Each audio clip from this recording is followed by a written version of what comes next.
Would you stand and join in the singing of the national anthem?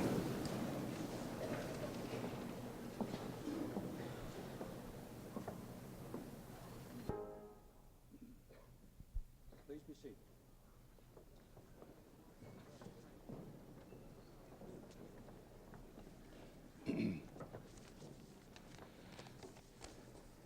Good afternoon. I'm Earl Kahn, the Dean of the College of Communication, Information, and Media. It's my pleasure to welcome you to this inaugural ceremony, and I'd like to begin by introducing some of the persons on the platform on behalf of the faculty of the college who represent the others on the platform. So on their behalf, I would like to introduce those persons at this point. Would you please stand as I read your name, and would the audience hold its applause until the conclusion of the introductions? John Worthen, President of Ball State University. Allen Neuharth, Chairman of the Freedom Forum. Warren Vanderhill, Provost and Vice President for Academic Affairs. Angel Spirou, a Dayton, Ohio senior. Tom DeWeese, President of the Ball State Board of Trustees. Penny Thomas, member of the Ball State Board of Trustees. Krishna Thomas, student member of the Ball State Board of Trustees. Thomas Kinghorn, Vice President for Business Affairs. Douglas McConkey, Vice President for Student Affairs. Richard McKee, Executive Assistant to the President. Beverly Pitts, Associate Provost. Gene Wittig, Assistant Dean, College of Applied Sciences and Technology, who's been replaced by Don Smith, I see, who is the Dean. Eric, even I can tell the difference. Eric Kelly, Dean of the College of Architecture and Planning. John Fitzgerald, Associate Dean, College of Business. Margaret Marion, Dean, College of Fine Arts. Ronald Johnstone, Dean, College of Science and Humanities. Bruce Hozeski, Chairman of the University Senate. Mary Wise, Associate Dean of the College of Communication, Information, and Media. And the four chairs and directors of the academic units in the college: Stephen Bell, the Edmund F. and Virginia Ball Professor of Telecommunications and Chair, Department of Telecommunications. Richard Nitkovic, Chair of the Department of Speech Communication. Ray Steele, Director of the Center for Information and Communication Sciences. And Marilyn Weaver, the Acting Chair of the Department of Journalism. Would you join me in greeting our guests? Please be seated. I'd like to also recognize our colleagues sitting in the first rows of the center section who represent mostly Ball State University and its other 6 academic colleges. And there are a few visitors with us also from other universities. Tim Travers Healy probably gets the award for traveling the greatest distance from his home in France. But welcome our other colleagues in the first couple rows, if you would.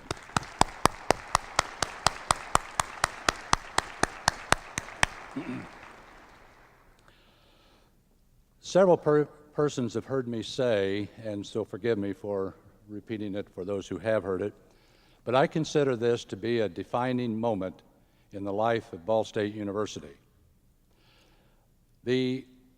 Not a comparison, because it can't be compared, but the incident that comes to my mind when I think of a defining moment occurred in a hot August day in 1963, when in the heat associated with the reflecting pool and the Lincoln Memorial, I stood about 150 feet from Martin Luther King Jr. I was a reporter then, when he made his famous "I Have a Dream" speech. Anybody in that 200,000 people, any person in those 200,000 people who were there, knew without question that it was a defining moment in history. My life teaches me that there are some other times when you're not aware that it's a defining moment, and you only come to realize that later. This, I think, and I'm not comparing it at all to the speech of Martin Luther King, But this is, in its own way, I believe, a defining moment for Ball State University. If you were to, and some of you will be here, and so this will be easy for you to check it out. But if you were to revisit this university in 10 years, 15 years perhaps, maybe even as briefly as 5 years, and you were to observe what is going on at Ball State University, what's the core of Ball State University, what's happening at Ball State University, why is Ball State University known, what is it doing? There'll be a number of answers, of course, but one of those answers, without any question, in my judgment, will be the College of Communication, Information, and Media. This is truly a defining moment in the life of this university. If you want to know what this college is trying to do, I urge you not at this moment, but a little later when you have a chance, look at the mission statement in your program. It's a very carefully constructed statement written by the 4 academic heads in the college, gone over word by word, and finally approved as the mission statement. That says as clearly and concisely as we can what this college is trying to do. I would also say, as a word of welcome, that we are most of the way through a communications week, or as some wag put it recently, a week and a half, because it actually started a week ago Wednesday. There have been a number of activities. I'm trying to, with my reporter's hat on, keep a little record of how many people have attended what. And so my figures show me that in the events that we've had up to this time, we've involved 1,465 people. Now, that's not different people, because some have been repetitive, have been to more than one thing, but 1,465. At University, C. Warren Vanderhill, who is going to speak to us about Ball State University and the new college. Provost Vanderhill.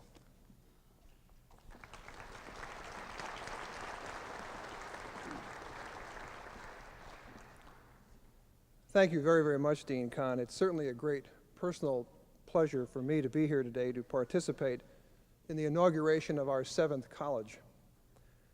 I realize, of course, that many of you have been working very hard for some time on its planning and implementation. However, despite the fact that you've been kind of up and running for almost a year now, there's a special kind of excitement today, for it signals the formal beginning and official introduction of this college to not only our university community, but to its many and varied external constituencies. An inauguration is an occasion both to celebrate what has occurred and to anticipate new opportunities. And I'm confident about those possibilities for this college because of what I've observed over time in its very excellent faculty and administration. At first, the idea for a new college was abstract and instinctive, something they, and I must say I, hoped would happen, but was not yet clearly formulated. And then the first exploratory steps were taken in stating a purpose, joining in collaborative activities, and beginning to organize an integrated curriculum. Today, as I read the college's clearly articulated mission statement, I see how far we have come in a short period of time. As part of this ceremony, I've been asked to comment briefly on that mission, a mission attainable only through the careful reflection, goodwill, and unified focus that exists among the college's 4 units. In short, the mission of the college is to provide an integrated approach to the study of information and communication. Because of the opportunities and challenges inherent in the information age, it is imperative that we provide our graduates with the understanding, skills, and degrees required to enter the information workforce. A focused, integrated program of modern communication and information studies will help our students succeed in the years that lie ahead. One of their requirements will be the informed use of technology, so an important part of this college's mission will be the study of the many new technologies involved in modern communication. Although communication is essentially a human process, it is mediated by 21st century technologies that affect the lives of us all. We have entrusted to the faculty and students of this college a significant human agenda in studying crucially important information and communications technology, which will serve America and the world in the next century. This college can become a true center of excellence in providing leadership and technology at the national level. Of course, this new college is also positioned to assume such leadership on our own campus. As the university moves even farther ahead in its technological emphasis, its administration and faculty will look increasingly to this college to provide expertise, national and international connections, and wise counsel and advice. Another way of saying this is that the college can be the model for curriculum development in the 21st century, the college that becomes the meeting place for the traditional and the technological. To become this meeting place, the faculty will increase cooperative teaching efforts, I am sure. While such efforts have always occurred informally, the ability to change is enhanced by the prospect of merging courses such as communications law and introduction to mass media, and team teaching courses such as electronic reporting and communications graphics. I believe there is a core of studies that binds this new college and that a number of interdisciplinary efforts can certainly result. Today we celebrate the special kind of synergy that will evolve over the next few years as faculty find ways to carry out cooperative, pure and applied research projects, write for joint publication, team teach, discuss each other's teaching methodologies, encourage students in classes and organizations to work together, in short, to cooperate in ways that proximity makes possible. In the midst of all this activity, we must, however, remember that the primary mission is to make the needs of students the highest priority. Almost a year ago now, I charged this faculty to provide their students with the best possible departmental and interdisciplinary education so that they will be prepared for productive careers as professionals and as lifelong learners.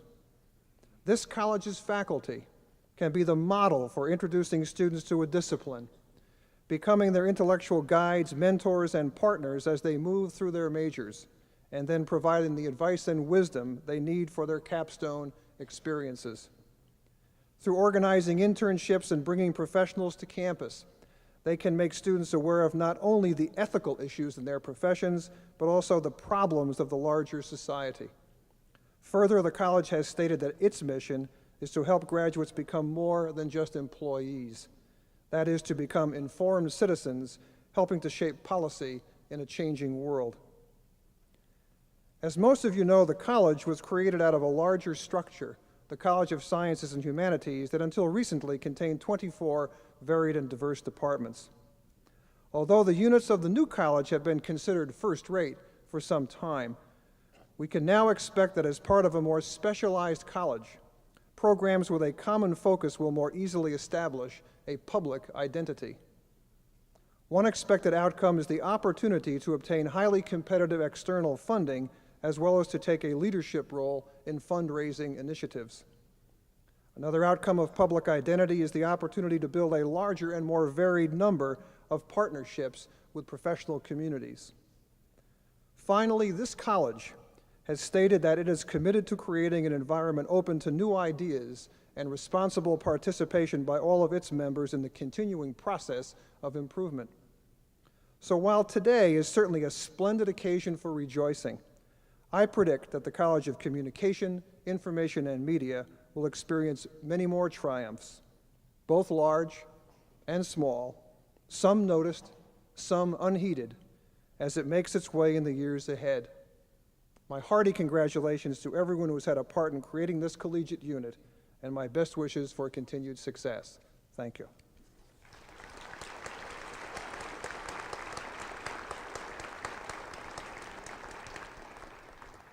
It's now my pleasure to introduce Angel Spiru, who will present a student's perspective on the new college. Angel is a senior from Dayton, Ohio, with a double major in speech communication and journalism. She's a member of the College Dean's Advisory Committee and has been selected to represent the students of the college during this ceremony. Angel.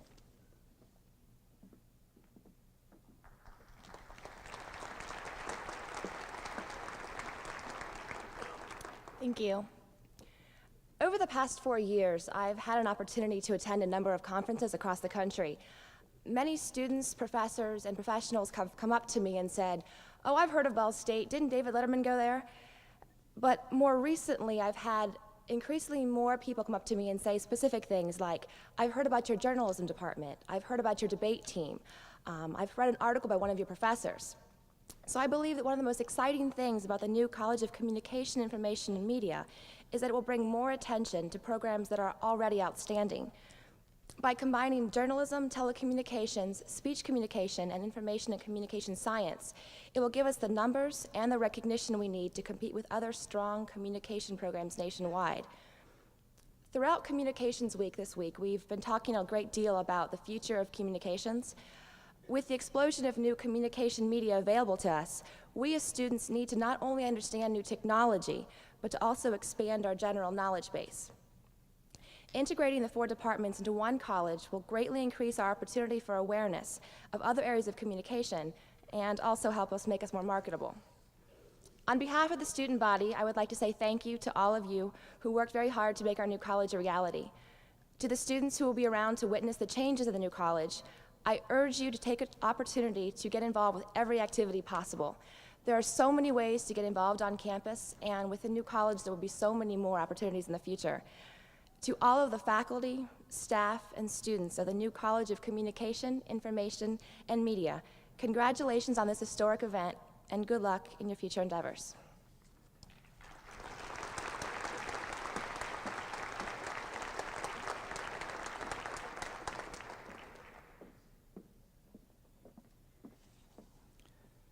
Good afternoon. As president of Ball State University, on behalf of the entire university community, I bring greetings to the College of Communication, Information, and Media. We congratulate you, Dean Kahn, the 4 department chairs of our 4 departments, and all the faculty and students in those departments. We are confident that this college will meet the challenges that they face in the years ahead, and we're very pleased to add the College of Communication, Information, and Media as the 7th academic college at Ball State University. It's now my pleasure to award the President's Medal of Distinction to our speaker this afternoon. Allen H. Neuharth, would you please present yourself for the awarding of the President's Medal of Distinction? The Ball State University's President's Medal of Distinction is awarded to recognize unselfish contributions to the advancement of the university, the community, the state, or the nation. Allen Neuharth, you have distinguished yourself for your service to the field of journalism and to the advancement of a free press. For this exemplary service, Ball State University is pleased to award you this medal. Born a poor country boy on March 22, 1924, in Eureka, South Dakota, you studied and worked your way into becoming a multimillionaire by helping build the nation's largest newspaper company and founding the nation's most widely read newspaper, USA Today, proving that the American dream can become a reality. Furthermore, you have worked diligently on behalf of the Freedom Forum. At age 11, you took your first journalism-related job and became a newspaper carrier. As a youth, you worked in the composing room at South Dakota's weekly Alpena Journal. After graduation from Alpena High School, you served in both Europe and the Pacific as a combat infantryman during World War II and were awarded the Bronze Star. Returning to your home state, you entered college and majored in journalism, earning a bachelor's degree from the University of South Dakota. Upon graduation, you took your first position with the Associated Press as a reporter in Sioux Falls. Although your first independent venture, Sodak Sports, failed, your journalism career took off when you hired on as a reporter for the Miami Herald. In 7 years, you worked your way through several editorial positions to become assistant managing editor and then moved north to become assistant executive editor of the Detroit Free Press. In 1963, you switched from night writer and joined Gannett as general manager of their two Rochester, New York newspapers. In 1966, you assumed the presidency of Gannett, Florida, and started a new paper, Today, which was later named Florida Today. USA Today, the nation's newspaper, went to press on September 15, 1982. Celebrating its 15th anniversary this fall, USA Today has proven the skeptics wrong and has become America's most widely read newspaper. Your talent as a journalist is matched by your generosity as a human being and your expertise as a businessman. The Washington Journalism Review named you the most influential person in print media for the decade of the 1980s. You served as president of the Newspaper Association of America. You are the first male from the newspaper industry to be honored by Women in Communication with their highest award, the Headliner. You are the recipient of the prestigious Horatio Alger Award and have been named Businessman of the Year and Newspaper Publisher of the Year. Finally, you are chairman of the Freedom Forum, one of journalism's foremost granting foundations and the nation's largest private charitable foundation. The Freedom Forum works to defend freedom of the press, freedom of speech, and freedom of spirit here and abroad. So, Mr. Neuharth, just as you demonstrated your creativity and initiative in starting a national newspaper, so Ball State is exhibiting creativity and initiative in establishing this new college. We hope that we will be as successful as you have been. We're honored to present you this President's Medal of Distinction in recognition of your service to journalism, to a free press, and to free spirit here and abroad.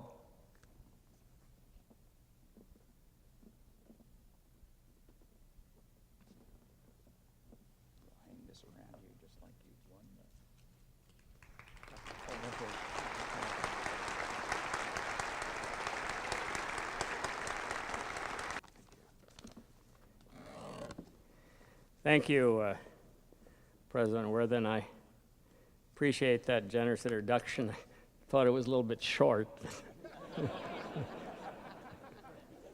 Actually, it sounds as though our Public Relations Department wrote it, but despite that, my mother would have believed every word of it. I know better. I do accept with pleasure this Presidential Medal of Distinction. I'm very proud of it. I can tell you all that I eagerly accepted with pride the invitation from your founding dean, Earl Kahn, to participate in this inauguration of what you have a right to be proud, your new College of Communication, Information, and the Media. Faculty and friends and students of the university, and especially to you, Angel, for giving us that student's perspective. I know that Ball State long has been the home of good education and of good journalism. Not many universities this size can boast 2 of the top 10 on anybody's list of media stars. Your own David Letterman, of course, and Garfield the cat, a favorite for our little 6-year-old every morning. Combining these departments of journalism and speech, and telecommunications, and the Center for Information and Communication Sciences now puts your college in the top 10 of undergraduate enrollments of any communication-oriented university departments in the USA. And I have no doubt, under Dean's leadership, that you will soon be in the Elite 8 and then the Final 4. Speaking of the Final 4, while all eyes this week are down the road in the Muncie suburb of Indianapolis, I hope you don't underestimate the importance of the attention that your Cardinals focused on Ball State during their 2 NCAA tourney appearances in the last few years. I can tell you that they're still talking about, as they will in Indianapolis this weekend, about how close Ball State came to derailing UNLV in their biggest year. It's a particular pleasure for me to be at a school that proudly calls itself BSU.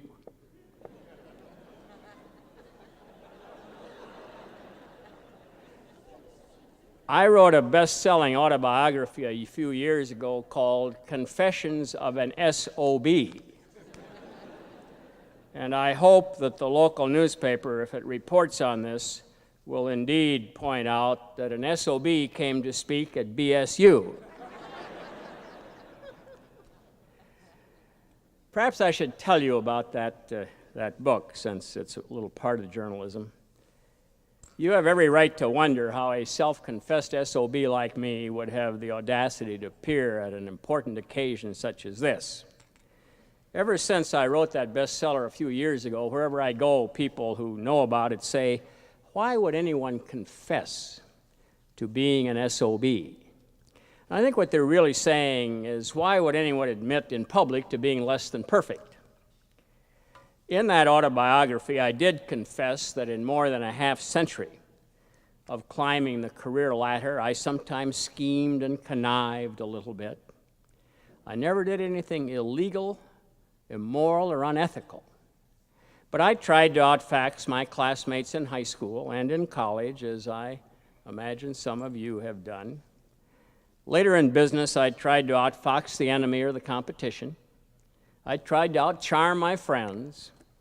And perhaps unfortunately, I even admitted in that book that I would tell an occasional fib or a so-called but mislabeled white lie. Now, before you conclude that that necessarily makes me a bad person, let me share with you a true story about white lies involving a former president of the United States and his mother. This is an incident that involves the media. Shortly after Jimmy Carter was elected president, about the time that many on this faculty were born and before some of you students were born, the Washington Post requested an interview with his mother, Miss Lillian, who most of us remember very fondly. During that presidential campaign, Jimmy Carter went coast to coast smiling and saying that he would never lie to the American people. Well, the Washington Post sent a snotty reporter. That may be redundant, Dean. Down to Plains, Georgia, where Mrs. Carter lived. And the purpose of the interview was primarily to prove that her son had lied when he said he never lied. Miss Lillian met the reporter at the door of her home, showed her to a seat in the living room. It was prearranged. The reporter got right to the point, said, Mrs. Carter, your son, the President-elect of the United States, claims he has never lied. Surely you must remember some lies he told as a kid when he was growing up. Tell me about some of them. Mrs. Carter's reply was, well, not a real lie, but maybe a little white lie now and then. The reporter, thinking she had nailed Mrs. Carter, moved right in and asked, what's the difference? Give me an example of a white lie.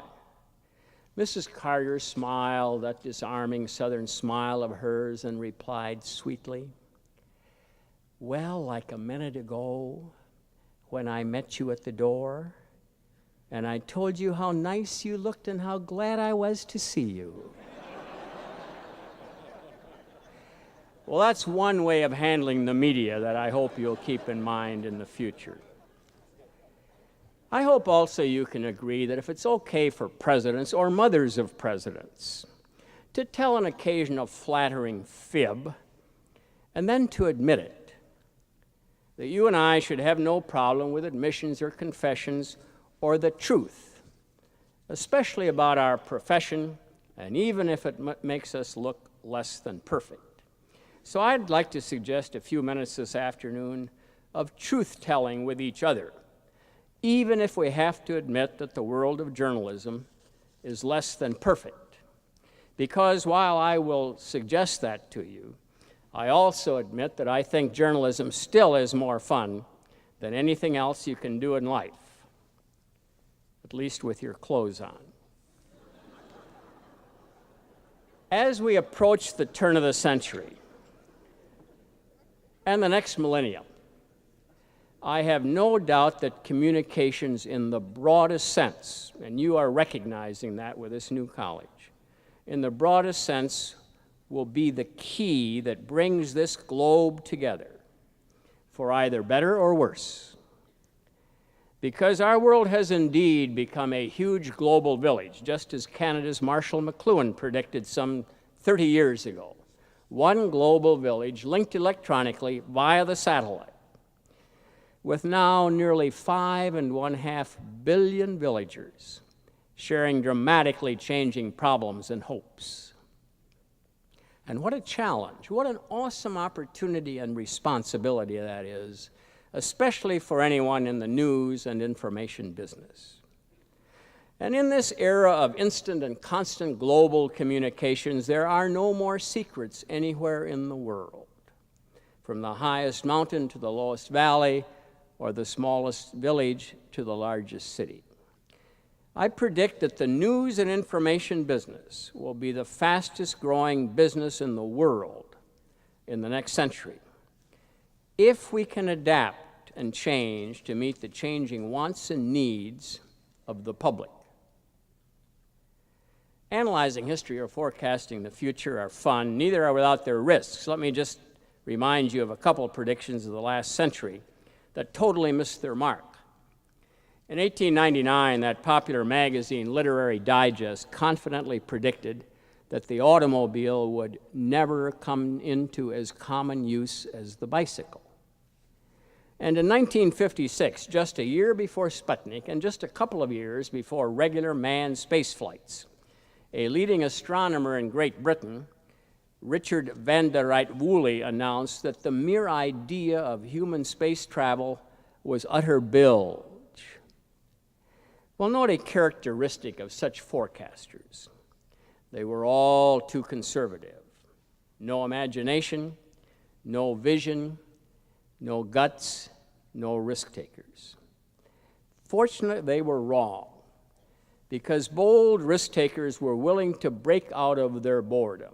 Risk takers, usually relatively young risk takers, always have and always will revolutionize the world in which we live, because they say no to the status quo.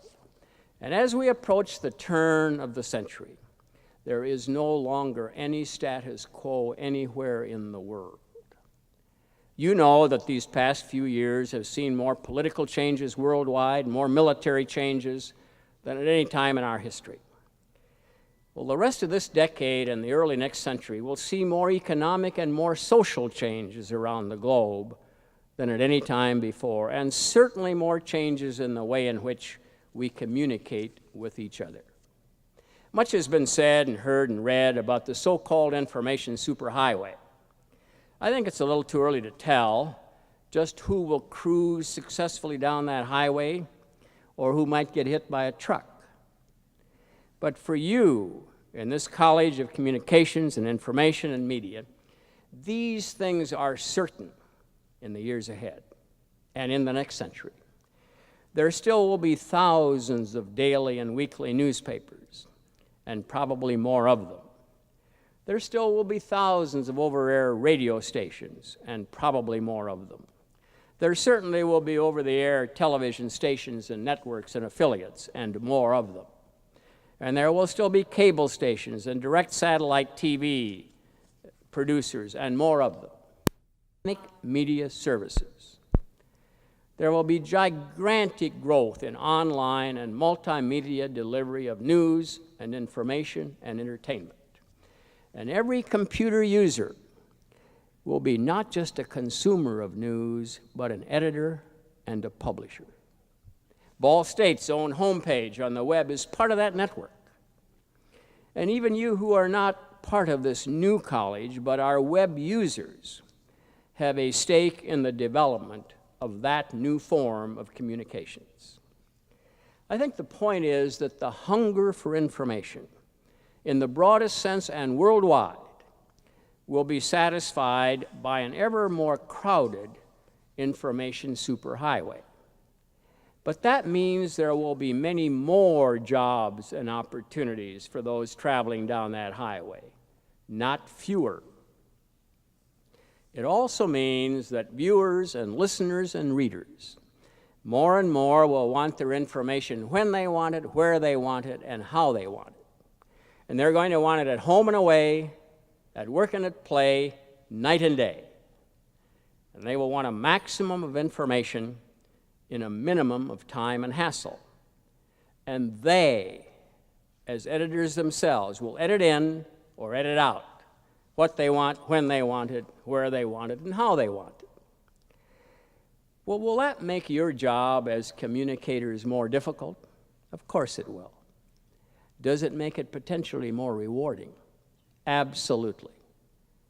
The fact is that as this global village grows ever closer together, the free movement of ideas, campus to campus, country to country, continent to continent, is inevitable. And communicators who most effectively create and market ideas will be setting the global agenda of the future, much more so than politicians or academics or the military, as has traditionally been the case. Communications entrepreneurs will determine who travels the fastest and the farthest on that information superhighway. And journalists will determine what travels down that highway. Therefore, I think entrepreneurial journalists will be in the driver's seat. Webster defines an entrepreneur as someone who manages and assumes the risk of a business or enterprise. In my professional media career, I've taken two major entrepreneurial risks, many minor ones. My first one resulted in devastating loss and injury. The second one hit the moon and is in orbit around the Earth. Let me look at both with you just briefly for what I think they mean to any of you interested in information and communications and media in the future. In 1952, a long time ago, but just a couple of years out of the University of South Dakota, a classmate and pal of mine and I started a weekly statewide sports tabloid newspaper we called Sodak Sports. We begged, we borrowed, we stole all the money we could, about $50,000. 2 years later, we had lost it all. Our venture went belly up, and we were bloodied and broke. I was so ashamed that I ran away from home at age 29. I went all the way to Miami, Florida, found a job as a reporter for $95 a week. There, when I wasn't having fun in the sun, I thought a lot about what went wrong with my plan to become rich and famous in South Dakota. And gradually I got it. I didn't really have a plan. I only had an idea. And there's a big difference. I hadn't really considered the risk-reward ratio as we should in any undertaking of ours. I hadn't figured out that I had to pay the rent every month. My first venture in journalism went broke because of mismanagement, and I was the one who mismanaged it. When things like that go wrong, once you admit to yourself that you're the one who screwed up, it's much easier to get up off the floor, dust yourself off, and start again. For the next few years, I tried many new things, as I hope you will in the years ahead. Some of those were big, some were small. Some worked and some didn't. But now they were all fun because I was no longer afraid to fail. I had discovered that failure is not fatal. Chicken Little was wrong. The sky does not fall in. And it's against that background of risk-taking and having fun at it that we at Gannett launched that little experiment in journalism called USA Today 15 years ago. This time, of course, the risk was much greater, but the potential rewards much larger. Bobby Kennedy once said that only big risks can lead to big successes. He was talking about politics, but it's true in any business or profession. And so today, USA Today is the most widely read newspaper in this country, nearly 7 million readers a day. It's available on the day of publication via satellite in 96 countries on 6 continents. There's been a lot of speculation about the reason or reasons for USA Today's rather quick popularity with the readers. Some say lots of color, heavy use of graphics and illustrations. Some say it's all those many little short stories. That's what our critics and competitors in the beginning sarcastically called a lot of little shits and bits. They're the same ones, as some here may recall, who labeled us McPaper. And now they have stolen most of our McNuggets. Well, all of those news and editorial features were important, but in my judgment, the biggest single factor was simply this. We looked the establishment in the eye and said, we're going to reinvent the newspaper. We're going to make newspaper readers out of the television generation. We said no to the status quo. Well, what do those two personal experiences, one big failure, one huge success, mean to you? I think whether it's a $50,000 venture by a couple of kids in South Dakota who really didn't know what they were doing, or a nationwide endeavor with a price tag of hundreds of millions of dollars, there are certain common denominators as you seek success in the entrepreneurial area. First of all, a willingness to seek big risks if you're seeking big rewards, a la Bobby Kennedy. And you must remember that in making changes or bucking the status quo, whether on this campus or later, you ought to have not just an idea, but proper strategy, a comprehensive plan. And most importantly, if you want to look the establishment in the eye, you've got to have a very thick skin. When you try anything new or different, most critics won't get it. That's especially true of media critics. And so you can count on them ridiculing you. In the case of USA Today, most media critics wrote our obituary long before we were born. But Thomas Paine once said, and I quote, "The harder the conflict, the more glorious the triumph. What we obtain too cheap, we esteem too lightly. 'Tis dearness only that gives everything its value." Robert Frost, some of you may be familiar with this favorite quotation. Robert Frost put it this way: "Two roads diverged in the woods, and I took the one less traveled by, and that has made all the difference." Well, that difference simply is in risking a road less traveled, but in a careful and calculated way. And the fact is that no risk managements generally run no fun and ultimately no win businesses. And fun and winning really are what this game of life is all about. As I said earlier, journalism and the power of it tops the fun list. But I think we journalists and you future journalists must also be responsible for how we use that power. We can preserve the freedom of the press on your campus or in the professional world. We can preserve it only if we deserve it. And we in the media are not winning any good report cards.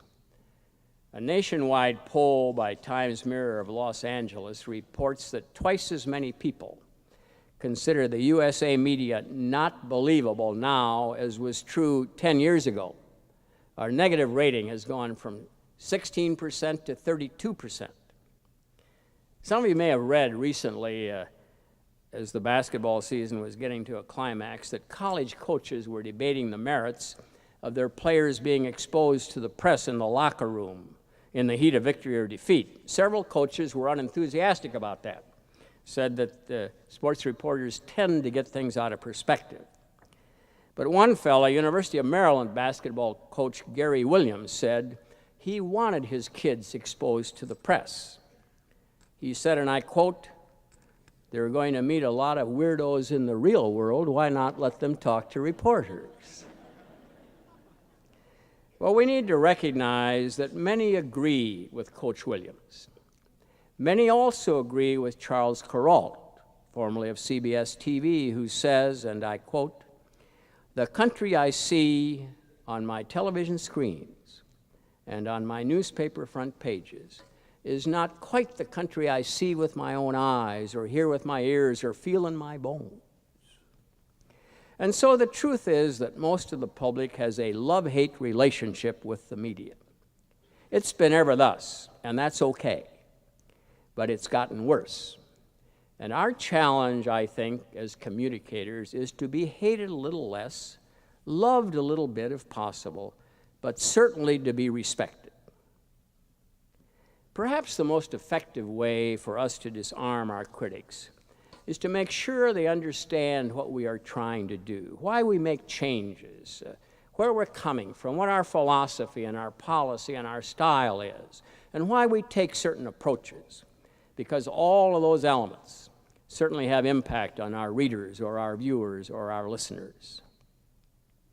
The former editor-in-chief of USA Today, John Quinn, put that in perspective before the National Press Club in Washington, D.C. a while back, when he predicted how 4 of the biggest newspapers in the country would handle the ultimate story.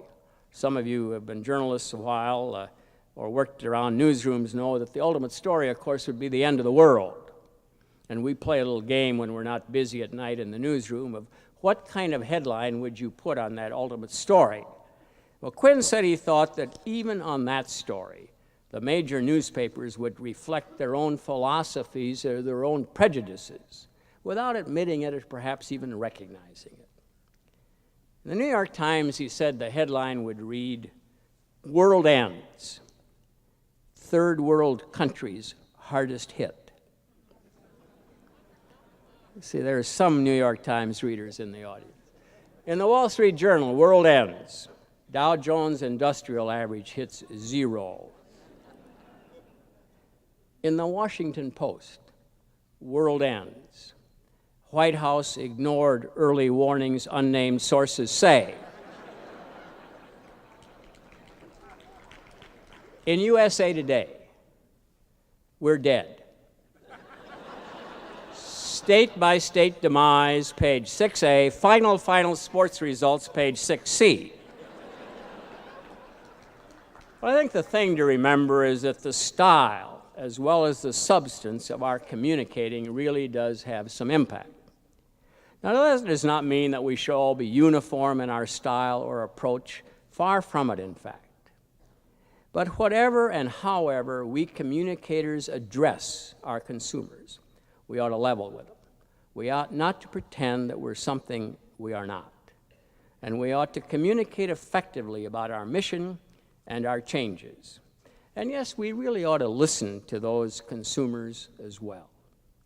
Your biggest communication challenge in the next century is how to develop a better understanding between the public and the press, and to develop a press that is not only free but fair, because fairness and freedoms must stand side by side, and both need to be exercised regularly. Some of the free spirit that goes into that, incidentally, is what I hope you are evidencing this week, during this communications week, and every day in and out of your classroom. And if you do that, if you exercise a free spirit and combine fairness and freedom, if you follow that path, you will leave Ball State well prepared to serve your profession, your country, your world, and yes, yourself. And if you do that, you will enjoy this wonderful game of life, which I think we should all play to win, but we should remember that life is not an undefeated season. So win or lose, above all, have fun playing this game. Good luck and Godspeed, and thank you for letting me be with you today.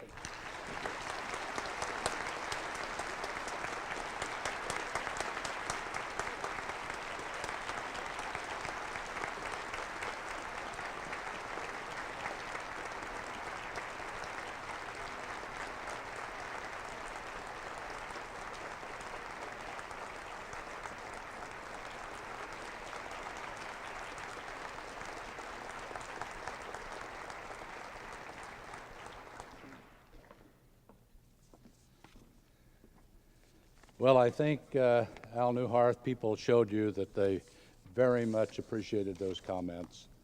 And whether they take them to heart or not, that's another matter, isn't it? I want to remind us that there are still 2 events left in Communications Week. Tonight is their excellent performance before this program began and assisting throughout the ceremony. We appreciate that.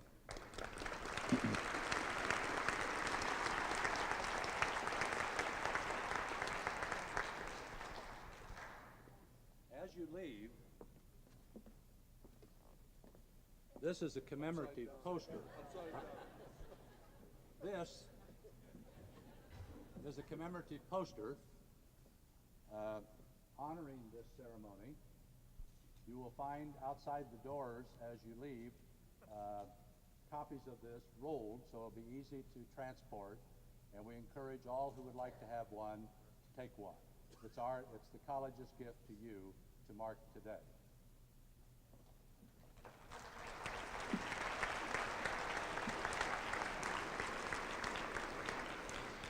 Also, at the conclusion of this inaugural ceremony, there is a reception in Williams Lounge, the lower lounge of the auditorium, and you're welcome to go down there to visit with friends and with faculty as they come down.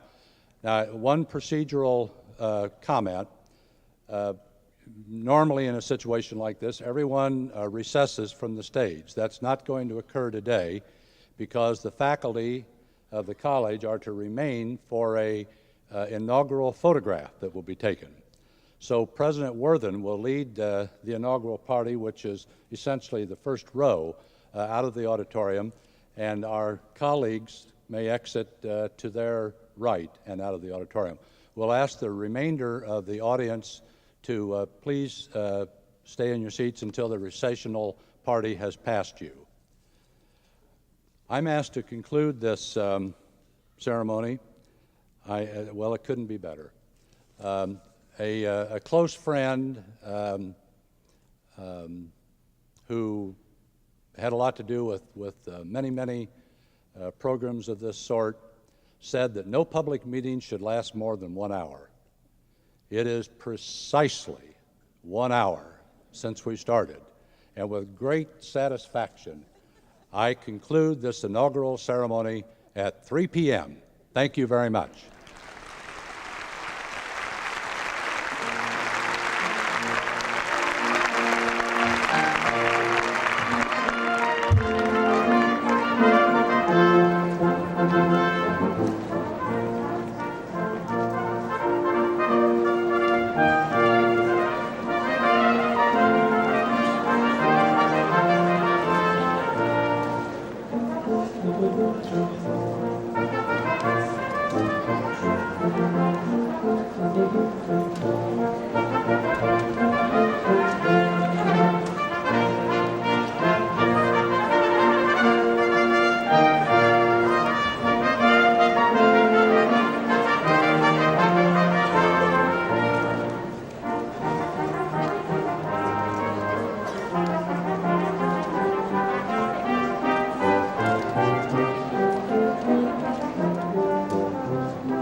forum is interested in right now. I know they are putting $50 million into their museum. Awesome. I'm sure. Well, maybe I should write a letter to the editor. Thank you for their choice of words. Well, the only comment I made to Ron. What time are you on air? Oh, I'm not on there, actually. Oh, you're not on No, air. I'm just recording. Recording. I haven't done a package yet for Well, I told Gene I almost kept it, but I thought it better. Well, we can give it to you as we leave. Freedom of Here you're back at work. Well, I've always been at work, but I'm back at Richmond. Terrific. Well, that's wonderful. Appreciate you coming out. How does it feel to be back home? Been a lot of years. We were talking about Richmond today. It's been too long since I've been there. It's wonderful. Probably been about 20 years, right? It's been quite that long. It's been 10 tired 8 years old. All right. Thank you.